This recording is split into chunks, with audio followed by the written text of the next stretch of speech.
All this week, we've been bringing you my exclusive interview with Tesla CEO Elon Musk.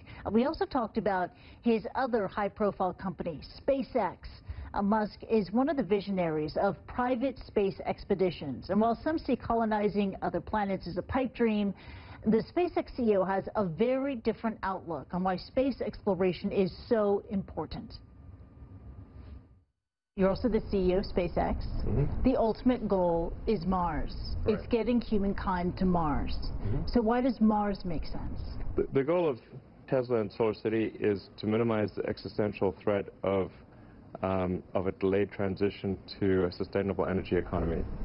The purpose of SpaceX is to help make life multiplanetary. If life as we know it is multiplanetary, then the probable length of existence of human civilization is much greater. So, I mean, think of like this, like the unifying philosophy behind all three companies is trying to minimize existential threats. That kind of thing. And I see that, but Mars and... Why Mars instead of something else? No, but how I see Mars being your destination is sort of a backup plan for humankind, right? There are two main motivations for Mars. I mean, one is the sort of defensive reason of saying, okay, if something were to happen to Earth, is life as we know it, does it end?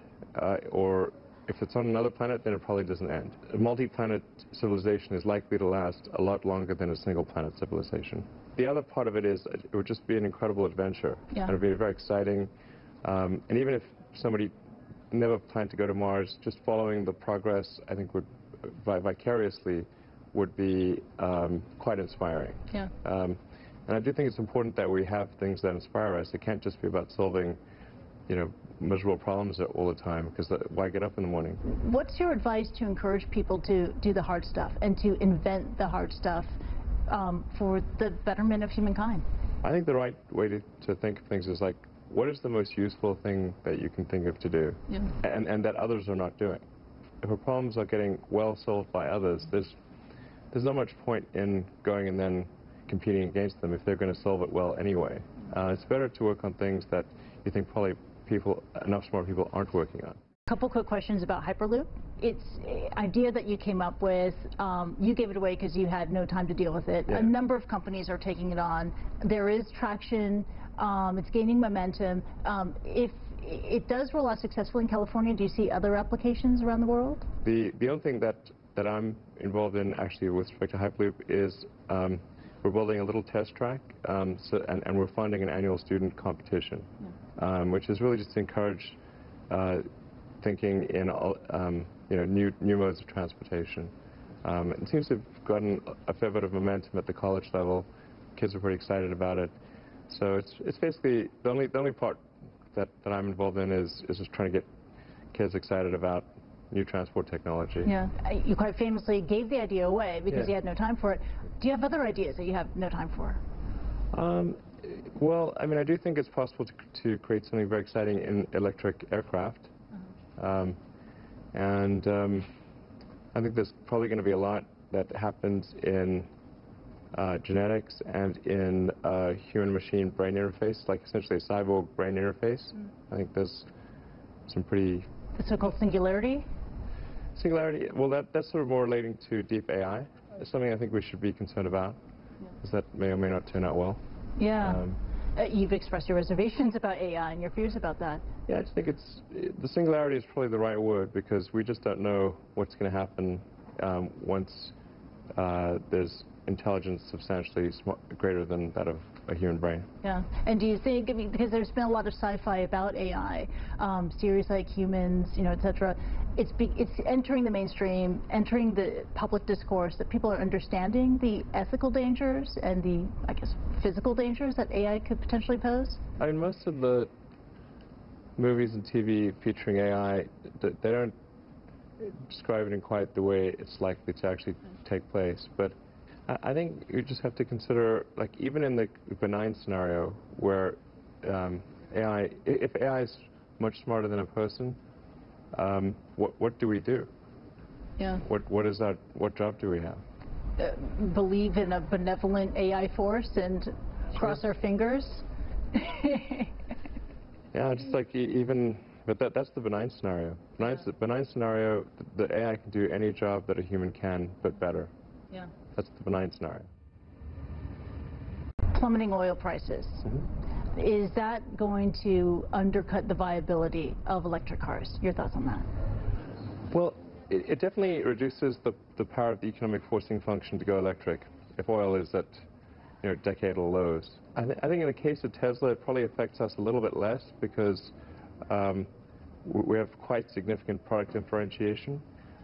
For lower price EVs where it's more of an economic decision, I think they will actually take a pretty big hit. So the EV industry as a whole, I think, will definitely suffer because of the low oil prices. So it kind of just makes economic sense that it would. So it could stall the rollout of the Model 3 or the No, I don't think I think the Model 3 will have pretty substantial product differentiation.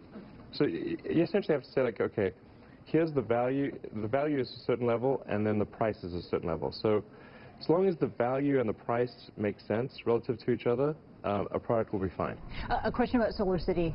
You're also the chairman of Solar City, where you're launching solar panels, building out solar panels and systems. Why does solar make sense? The people of Earth will have to make a decision.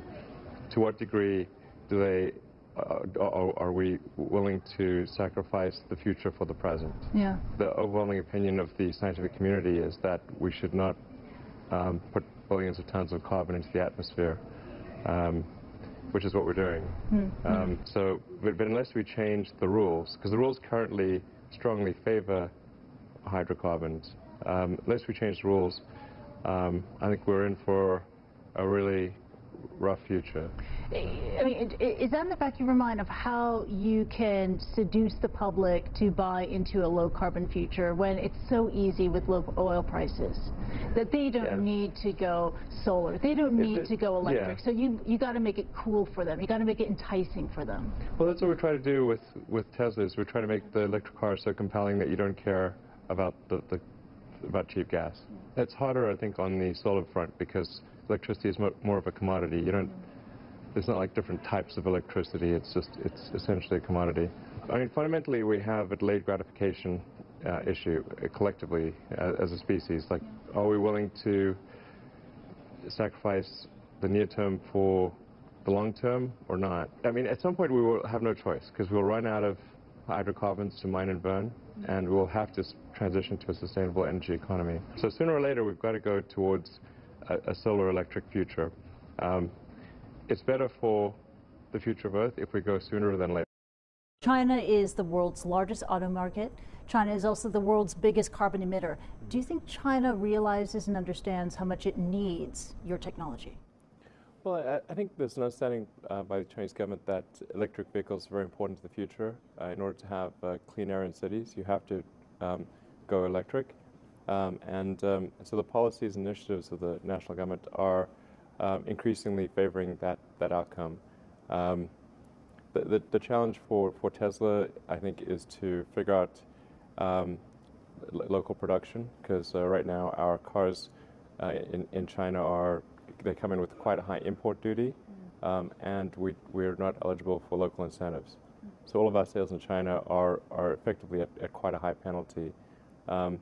But that will be alleviated once we move to local production. Yeah, you have the upcoming more affordable Model 3 coming out. Is that going to be made in China?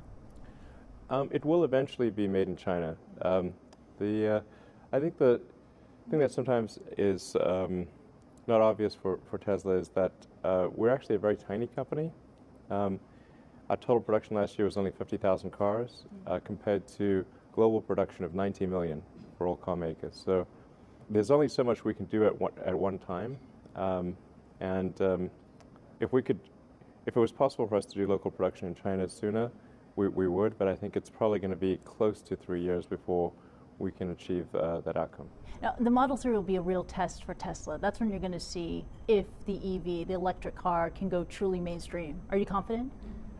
Actually, I do feel pretty optimistic about the Model 3. The key thing with the Model 3 is higher volume and a lower price. And it is a smaller car and without quite as many bells and whistles as the Model S or X. But the goal is to have a very compelling, affordable, mass market electric vehicle. And I feel I feel pretty good about that goal. Are you worried at all about GM beating you to the market with its upcoming Bolt due out next year? You know, I think if GM comes to the market with a compelling electric car, that's great.